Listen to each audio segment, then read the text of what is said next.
Excelente. Bueno, vamos a hablar sobre lo que es la fiesta de Hanukkah. La fiesta de Hanukkah, como mencionaba, los hermanos de, de la casa de Judá, ellos están conmemorando hoy en día Hanukkah. A ver si se ve bien acá. Sí, se ve perfecto. ¿De qué se trata Hanukkah? ¿De qué se trata Hanukkah? Ya que, bueno, en el cristianismo estas cosas no nos los explican y aunque les parezca mentira, Jesús hace referencia, aparece conmemorando una de estas fiestas. Incluso el apóstol Pablo encontré que también habla de Hanukkah. Y incluso Javier Milei, que está por ser presidente en 2 días, tiene una frase muy famosa que la saca del libro de los Macabeos. Entonces vamos a ver qué es el libro de los Macabeos. El libro de los Macabeos es una obra literaria incluida en la Septuaginta y considerada deuterocanónica por pocos grupos. O sea, no está en todas las Biblias cristianas, ¿sí? Y cuando se escribió alrededor de 100 años antes de Jesús, antes del Mesías, es decir, que ya estaba escrito antes de que naciese Jesús, este libro ya circulaba entre toda la literatura que había en esos momentos. Bien, entonces, algo interesante, como les mencionaba, es un libro que fue leído y citado por Javier Milei, por Jesucristo y el apóstol Pablo. Ahora lo vamos a ver, tengamos un poquito de paciencia, pero este libro es un libro prohibido por las autoridades cristianas. ¿Por qué será? ¿No? Bueno, vamos a ver por qué es que es prohibido este libro en el cristianismo. Un poquito de historia antes. Les voy a pedir que tengan paciencia. Vamos a llegar al punto. Hay temas que parecen colgados, pero tienen todos relación, así que ténganme paciencia. Una breve reseña histórica antes de comenzar para hablar del libro de los Macabeos. Bien, nosotros pensamos que la globalización empezó con la Internet. La Internet no empezó con el Internet. La globalización empezó con Alejandro Magno. ¿Quién fue Alejandro Magno? Alejandro Magno fue un conquistador que conquistó casi todos los reinos de la época cuando él vivió. El imperio persa, el egipcio, un montón de imperios que él fue conquistando a lo largo de su vida y el objetivo de él es hacer una globalización. Es decir, que por todas las conquistas que él quiso hacer, quiso conquistar el mundo en esa época. Entonces, ¿cómo es que hacía él? Él quería helenizar todo. Promocionó la mezcla de culturas. Alejandro buscó la globalización de su imperio mezclando distintas razas, celebrando bodas masivas entre griegos y persas y adoptó uno de los títulos que él adoptó como título real persa es Shahan Shah, que es rey de reyes. Ahora, ¿por qué menciona Alejandro Magno? Bueno, si avanzamos un poquito más, ¿quién fue Antíocos Epifanes? Alejandro Magno, cuando murió, no dejó herederos, murió muy joven y al no dejar herederos, su reino se dividió en tres. Su reino se dividió en tres. Uno de estos reinos que se dividió es el Seleucida, ¿sí? El Seleucida, tengan en cuenta esto, que Alejandro Magno es la primera persona que quería globalizar. Recuerden el concepto de anticristo en el cristianismo, que es que alguien que viene a ser una religión mundial, alguien que viene a globalizar. Tengan en mente el concepto de anticristo en el cristianismo. Entonces, Antíocos Epifanes fue el octavo rey de la dinastía esta Seleucia, o sea, venía con esta ideología de Alejandro Magno de querer helenizar, conquistar todo, ¿bien? ¿Por qué Magno? Alejandro Magno, esto fue en el año 300 antes de Cristo, ¿sí? Veamos que cuando Jesús nació, todos estos acontecimientos ya habían pasado, estamos hablando antes de Cristo, unos 300 años. ¿Qué significa Epifanes? Epifanes significa ilustre, manifiesto, es decir, que además él se puso el nombre quería hacerse pasar como divino, ¿sí? Recuerden que los emperadores todos querían la gloria. Bien, ¿quién es este Antíoco Epifanes? ¿Sí? Que es el octavo de la dinastía de Alejandro Magno que. Bien, Jesús hace referencia a un incidente que lamentablemente, si usted ve en los libros de teología, no lo contemplan, o muy pocos, o por no decir casi ninguno, sino que hacen un montón de especulaciones si no estudiamos la historia. Jesús hace referencia a un incidente narrado en el libro de los Macabeos, considerándolo Antíocos Epifanes como una representación profética del mal en el fin de los tiempos. lamentablemente la falta de lectura de este libro, dando lugar a doctrinas erróneas al no conocer la historia. Vamos a ver cuándo Jesús menciona esto. En videos anteriores he hablado de otros libros apócrifos, como el libro de Tobías, el libro de Enoch. Hoy me tocó estudiar el libro de los Macabeos y quería compartir con ustedes a la conclusión que llegué y lo que fui descubriendo, que es muy interesante. ¿Cuál fue la política? ¿Cómo se dirigió, cómo se condujo este Antíoco Epifanes? Esto lo encontramos en el capítulo 1 de Macabeos. Esto está a acceso gratuito, usted lo puede bajar por Play Store, hay un montón de literatura para que usted lo pueda ver cómo se fue dando estos episodios. ¿Qué es lo que hizo este Antíoco Epifanes en el capítulo 1? Publicó un decreto para formar un solo pueblo en su reino. Recuerden esto que yo les decía de un solo pueblo, una sola nación, helenizar todo. Pablo combatió contra los helenistas. Todos debían abandonar sus costumbres propias según el orden de la ley, es decir, no querían que practiquen más la ley de Dios, dada por Dios. Muchos israelitas aceptaron la religión del rey y realizaron sacrificios a los ídolos, impuso paganismo. Se enviaron decretos a Jerusalén y a otras ciudades imponiendo costumbres extrañas. Se prohibieron los sacrificios, los holocaustos, las ofrendas en el templo, ordenó la construcción de altares y el culto idolátrico. Se exigía sacrificar cerdos y animales impuros, y el que desobedecía la orden del rey llevaba una condena a muerte. Este fue el Antíocos Epifanes. Bueno, entonces, ¿de dónde viene Hanukkah? Ante esta imposición de Antíocos Epifanes, cuando ya se empezó a meter con el templo, en una ocasión sacó la menorá y puso una estatua de Zeus, sacrificó un cerdo, ahí es cuando se levanta un grupo para combatirlo, que son los macabeos. Los macabeos se rebelaron contra Antíocos Epifanes, esto es como el final de la película, y ahí en esa victoria vuelve la luz, recuperan el templo y desde ahí se dedica la fiesta de Hanukkah, es decir, porque volvió la luz, la de rededicación, rededican al templo que fue profanado, lo rededican nuevamente a Dios y esto dura 8 días. Ahora vamos a ir avanzando por los capítulos de Macabeos y vamos a ir descubriendo un par de cosas. Acá les conté como la película completa, vamos a ir por partes y vean qué interesante. Dice en el libro de Juan 22-23, se celebraba en Jerusalén la fiesta de la dedicación. La dedicación de que de lo que vimos recién, al dedicar de vuelta el templo porque había sido profanado. En otras versiones tenemos la fiesta de las luces. De las luces, de la dedicación, es lo mismo. Era invierno, dice el libro de Juan, y Jesús andaba en el templo por el pórtico de Salomón. Vemos cómo Jesús conmemoró esta fiesta, que no es una fiesta que está en los mandamientos de Dios, es una fiesta nacional, porque pasó algo interesante. No vamos a profundizar qué pasó. Bueno, sí, vamos a hacer un pequeño qué pasó después de este episodio que dice que estaba Jesús en el templo. Dice que le rodearon los judíos y le dijeron, ¿hasta cuándo nos vas a turbar y nos vas a turbar el alma? Si eres o no el Cristo.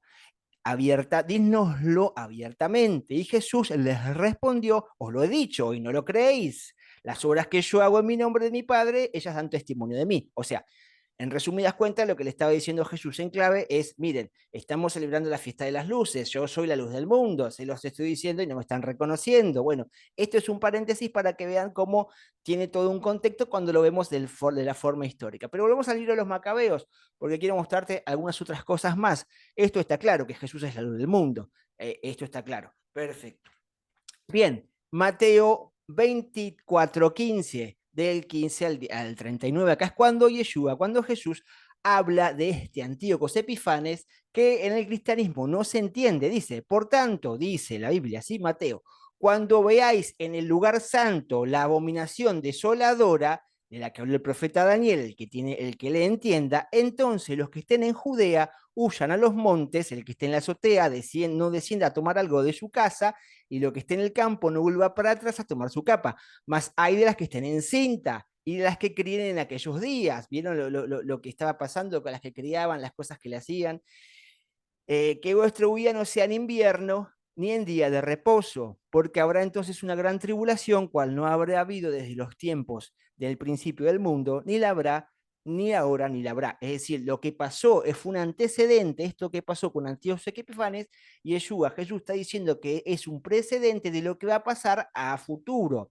Bien, hasta acá se entiende. Vean cómo se repiten los patrones. Bueno, ¿qué pasaba? ¿Qué pasaba cuando gobernaba este Antíocos Epifanes? Destrozaron y quemaron los libros de la ley que encontraban. Si a alguien se le encontraba un libro de la alianza con Dios o que no simpatizaba con la ley, se le condenaba a muerte, según el decreto del rey. La gente procedía con violencia mes tras mes contra los israelitas en diferentes ciudades, es decir, una persecución al pueblo israelita, al pueblo de Dios, había una persecución.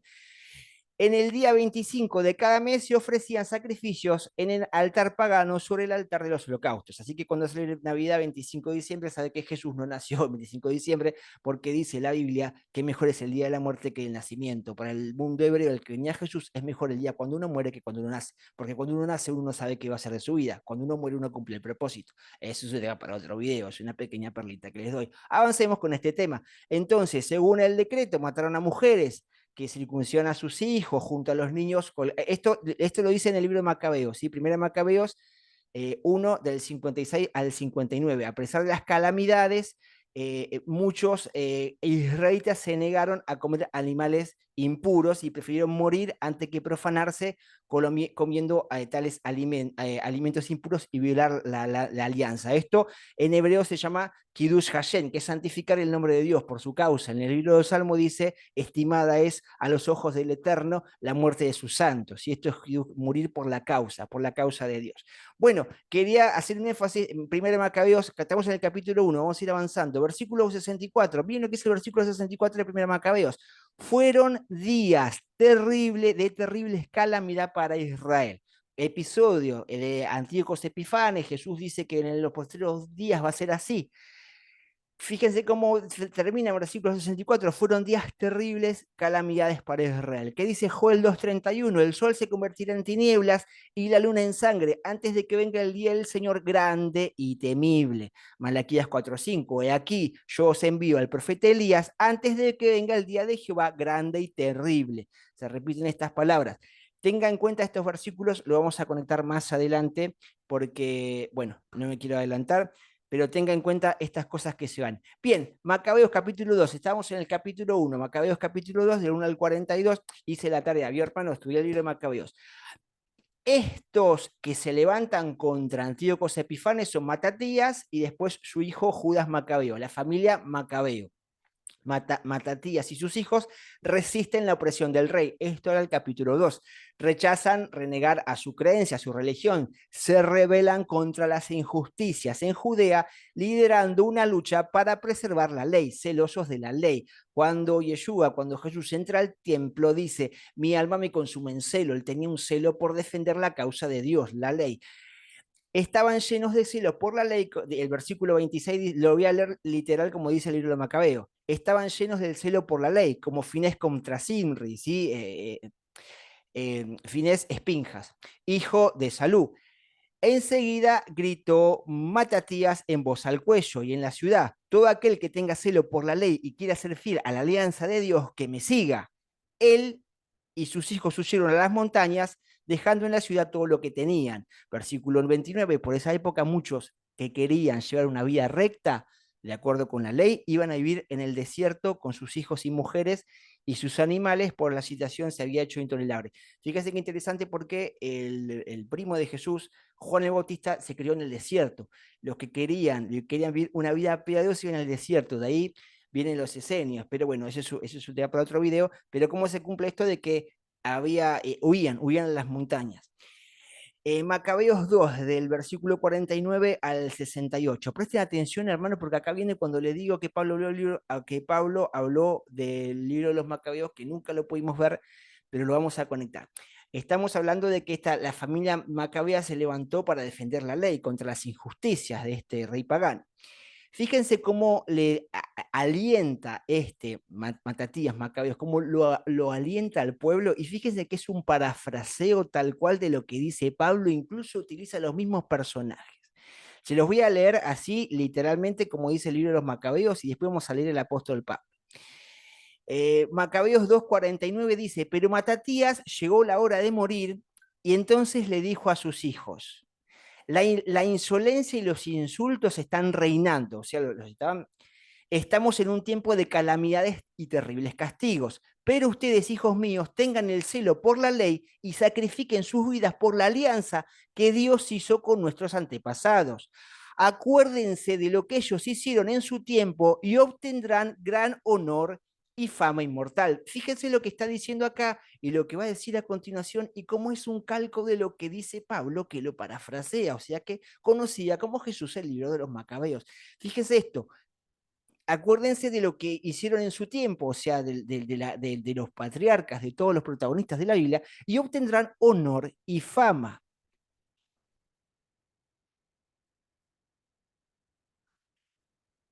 ¿Avanzamos? Ahí está.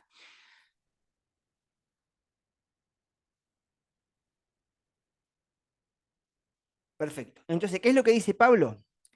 Miren lo que dice Pablo. No, esto continúa, perdón, esto continúa diciendo Judas Macabeos.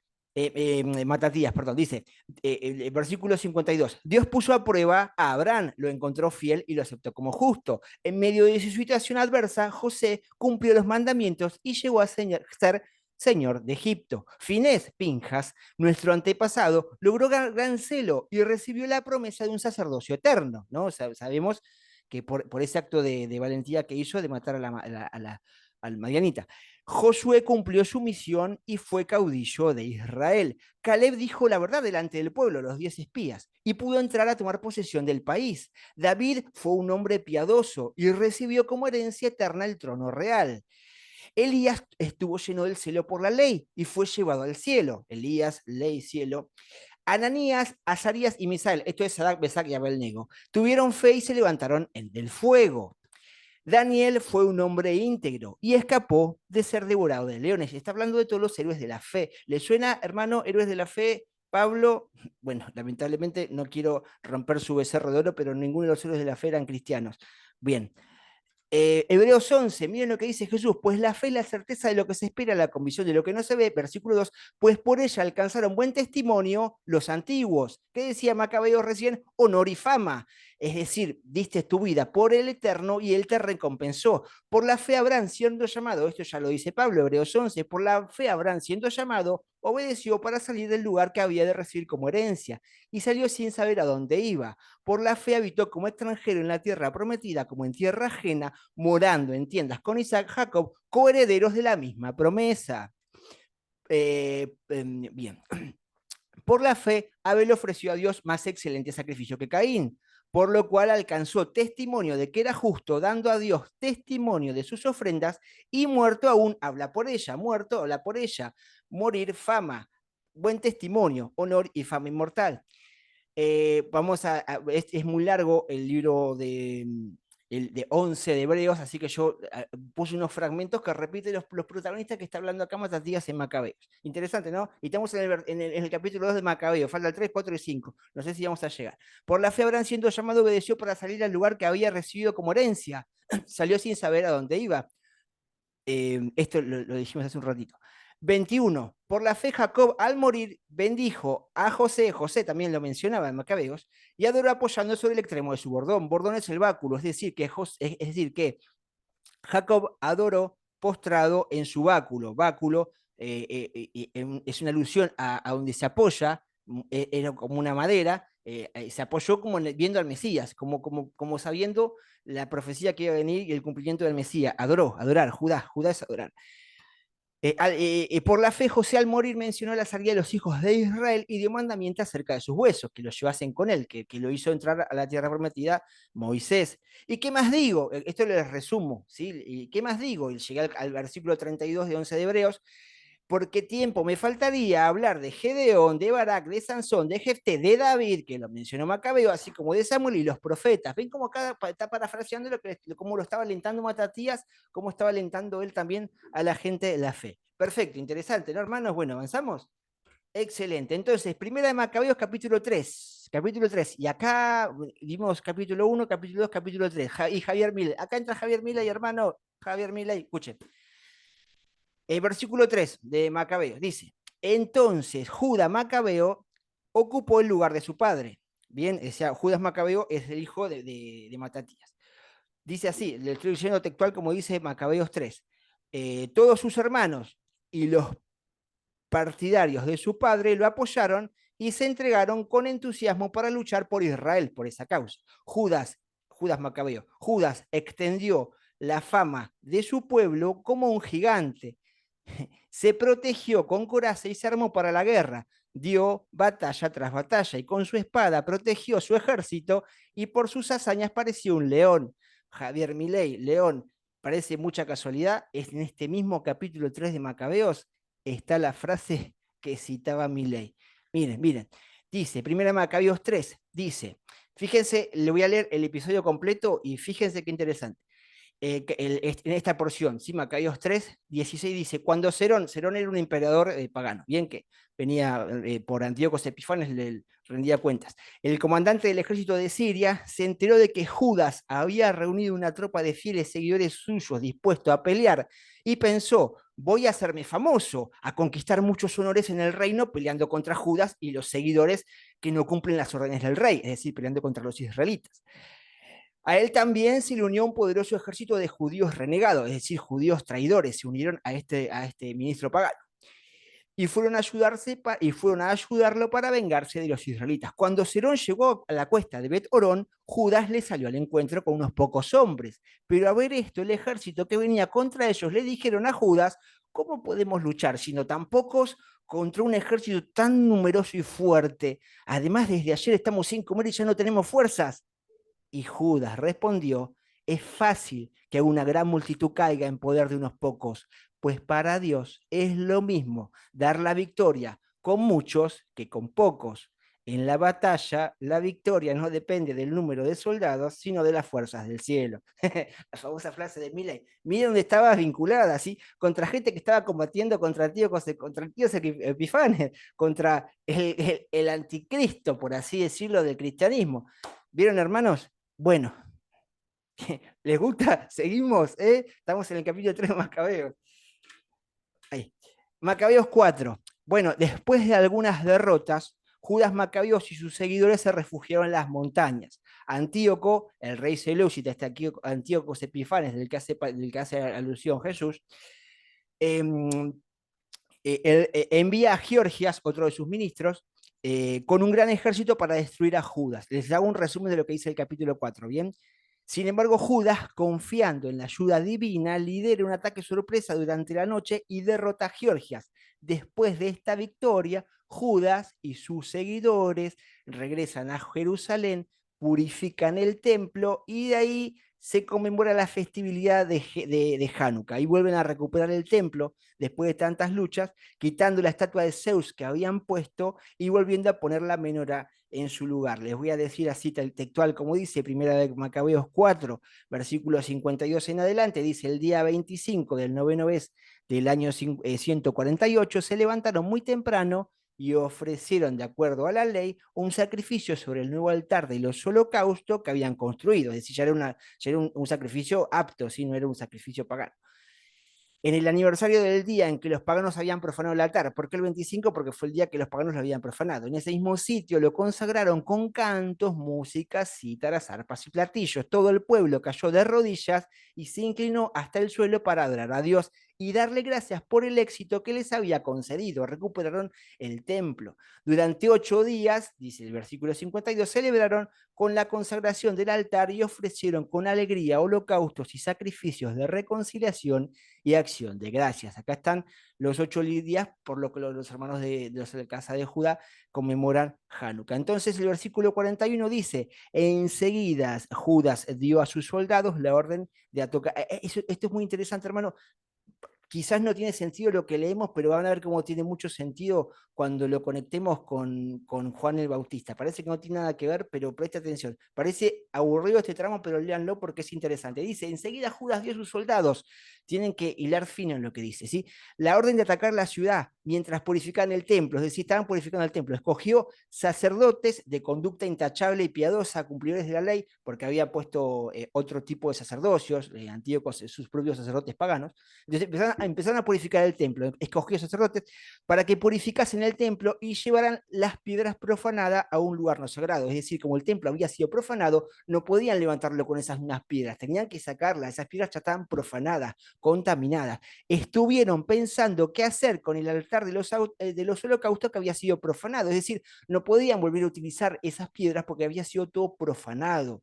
Y fíjese esto, que si no hilamos fino se nos va a pasar por alto. Pero miren, por fin se les ocurrió una idea de destruirlo para que no fuera una continua acusación contra ellos, puesto que los paganos lo habían profanado. Así pues, demolieron el altar y colocaron las piedras de la colina del templo en un lugar apropiado hasta que viniese un profeta que les indicaran lo que hacer con ellas. ¿Qué están diciendo acá? Como contaminaron el templo y no sabemos qué hacer con estas piedras, si colocarlas o no porque están profanadas, las vamos a dejar en algún lugar hasta que se levante algún profeta de Dios y nos diga qué tenemos que hacer. Estamos hablando, hermano, de varios siglos después del libro de Malaquías, que dicen los judíos que los profetas y los leyes fueron hasta Malaquías, después no hay más profeta. Acá estamos viendo cómo el pueblo judío siglos después estaban esperando a un profeta, es decir, que es mentira lo que dicen los hermanos de la casa de Judá, que los profetas fueron hasta Malaquías. ¿Quién dice que es Juan el Bautista? ¿Qué dice la ley? Y los profetas profetizan hasta Juan. ¿Qué quiere decir esto, hermanos? Miren, Malaquías, dice Malaquías 4:5, aquí os envió un profeta, el Elías. ¿Quién era Juan el Bautista, hermanos? ¿Reencarnó Elías, como dice la Kabbalah? No, no reencarnó, hermano, era el espíritu de Elías, así como Dios a través de Moisés sacó su espíritu y lo impartió a los 70, lo mismo tenía Elías, ese espíritu de el Juan el Bautista, el espíritu de celo de Elías. Entonces, cuando dice, aquí yo os envío un profeta, en Malaquías 4:5, antes de que venga el día grande de Jehová y terrible, se refería, entonces, ¿a qué voy con esto? Que esto vemos que los profetas todavía estaban en vigencia, no habían terminado, después de Malaquías seguían los profetas, seguían en vigencia, no es como dicen los hermanos de la casa de Judá. Interesante dato, ¿no? Que sacamos de acá. ¿Les gusta, hermano? Bueno, ya casi terminamos, ya casi terminamos. Vamos con esto. Curiosidades del libro de los Macabeos. Matatías era el papá de Judas Macabeo, los que levantaron esta revuelta contra Antíocos Epifanes. Matatías tuvo 5 hijos, claves para la resistencia contra la opresión seleucida. ¿Será que la selección esto lo dejo como pregunta, ¿será que la selección de Jesús, de sus discípulos y sus nombres, pudo haberse inspirado en la historia de los macabeos? Matatías tuvo 5 hijos, Juan, Simón, Judas, Elazar y Johanan. Jonathan. Interesante, ¿no? Y otra curiosidad, hermano, y ya terminamos acá, y con esto, curiosidades del libro de los Macabeos, hermano. Vimos en el libro de los Macabeos, capítulo 3, la conocida frase que ha sido destacada en la campaña de Milei. En la batalla, la victoria no depende del número de los soldados, sino de las fuerzas del cielo. Ese mismo capítulo, los israelitas veían a su líder como un león, como leímos. ¿Será que además Milei a sus opositores los identificaba como la casta? ¿Será posible que también se haya inspirado en el libro de los Macabeos?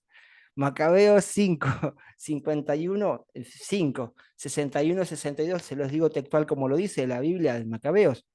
Sobrevino este grave revés al pueblo por no haber obedecido a Judas Macabeos y sus hermanos, creyéndose capaces de grandes hazañas, pero no eran ellos de aquella casta de hombres, de quienes estaban confinadas a la salvación de Israel. O sea que el libro de Macabeos le está hablando casta de hombre a los que no estaban confinados para los que iban a ser salvos de Israel. Así que bueno, hermano, espero que lo hayan disfrutado. Me quedaron los demás capítulos, pero vieron cómo estudiando la historia nos perdemos una gran riqueza en el cristianismo. Qué lástima que el antisemitismo que heredamos de los padres de la iglesia y después de Martín Lutero nos hayan impedido tener esta riqueza. Perfecto. Bueno, ¿alguien quiere decir algo que está en el chat? Adelante, abran los micrófonos.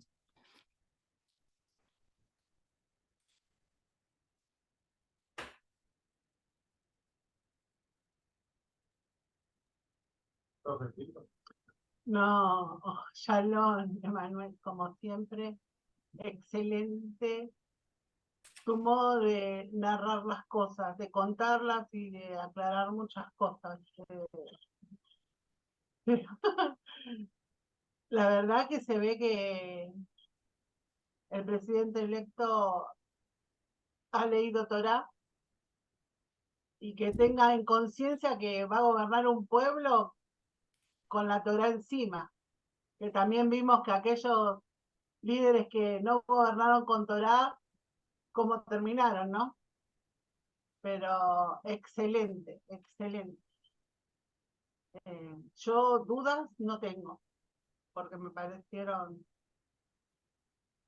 todo muy, muy así, como vos lo dijiste. Amén, amén. Bueno, gracias por los saludos. Y como siempre, hay Fabi y Carlos ahí firmes. Bueno, gracias por los saludos. Así que bueno, espero que lo hayan disfrutado. Esperen que voy a pausar acá el video.